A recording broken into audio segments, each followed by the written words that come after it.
બોલો સ્વામિનારાયણ ભગવાનની જય. શ્રી સ્વામિનારાયણ. જય શ્રી સ્વામિનારાયણ. જય શ્રી સ્વામિનારાયણ. કેમ છો બધાય? વલ્લભ ભક્તજનો, આજે જ્યારે સ્વયંસેવક સત્કાર સમારંભ આ રવિસભાના માધ્યમથી જ્યારે રાખવામાં આવ્યો છે, ત્યારે હમણાં પૂજ્ય ડૉક્ટર સંત વલ્લભદાસજી સ્વામી, આપણા ચેરમેન સ્વામી જ્યારે કથા કરી રહ્યા હતા, ત્યારે જે રીતે વરસાદના કારણે જે નુકસાન થયું, ડિસ્ટર્બન્સ થયું, એ બધા જ્યારે વિડીયો જોયા ત્યારે એક વિચાર આવ્યો કે આ જ વસ્તુ જ્યારે સામાન્ય કોઈની સાથે થાય ને, ત્યારે પહેલાં પ્રથમ તો ભગવાનમાંથી જ એની શ્રદ્ધા ઉડી જાય. આપણું એક કામ નથી થતું એટલે આપણે શું કહીએ ખબર છે ને?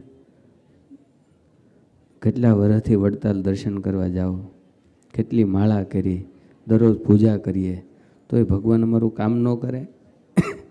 આવો આપણને પહેલો વિચાર આવતો હોય. કેમ લાગે છે ભાઈ? આવે?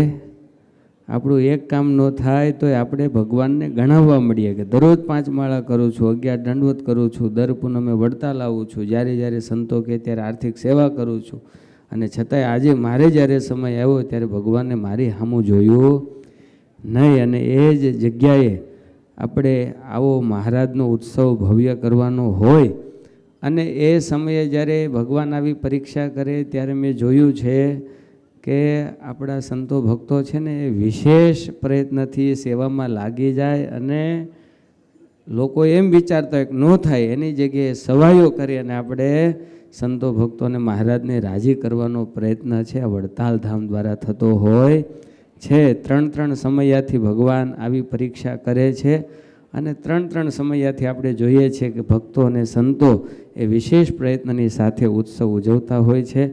અને ધન્યવાદ તો આપ જે સ્વયંસેવક અહીંયા બેઠા છે તમામને દેવા પડે કે જે દિવસ રાત શરીરની જે કાંઈ તકલીફ એ કાંઈ જોયા વિના સતત ઘરે છે ને કામ કરનારા માણસો રાખતા હોય હો, પણ એ અહીંયા પાવડા તગારા લઈ લઈને સેવામાં લાગી જતા હોય છે. કેમ? તો કે મહારાજને રાજી કરવા છે. અને આપણે બધાએ પણ, મારે અને તમારે પણ બધાએ મનમાં કાયમ માટે એક વિચાર રાખવો કે આપણે સેવા કરવા નથી આવતા, પણ આપણા મહારાજ આપણને સેવા કરવાનો લાભ આપે છે. નતર એમને તો કરવાવાળા ઘણા છે. અર્જુનને જ્યારે ભગવાન શ્રી કૃષ્ણ નારાયણે કીધું કે અર્જુન યુદ્ધ કરવા માટે તૈયાર થઈ જાય, ને એ સમયે અર્જુન છે એમ કહે છે કે ઉભયોર સેનયોર મધ્ય રથમ સ્થાપય મેચ્યુત, હે પ્રભુ મારો રથ પહેલાં તો બંને સેનાની વચ્ચે રાખો.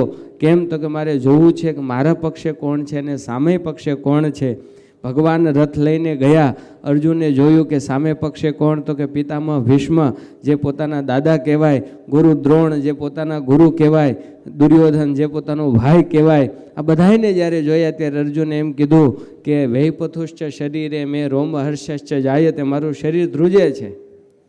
કેમ? તો કે મારે જ મારાને મારવાના, મારે આવું કરવું નથી, મારે મારવા નથી. ત્યારે ભગવાન શ્રી કૃષ્ણ નારાયણ બોલ્યા અર્જુનને કે સાંભળ, જો ભાઈ મેં તો નક્કી કરી લીધું છે કે આ બધાને મારવા જ છે.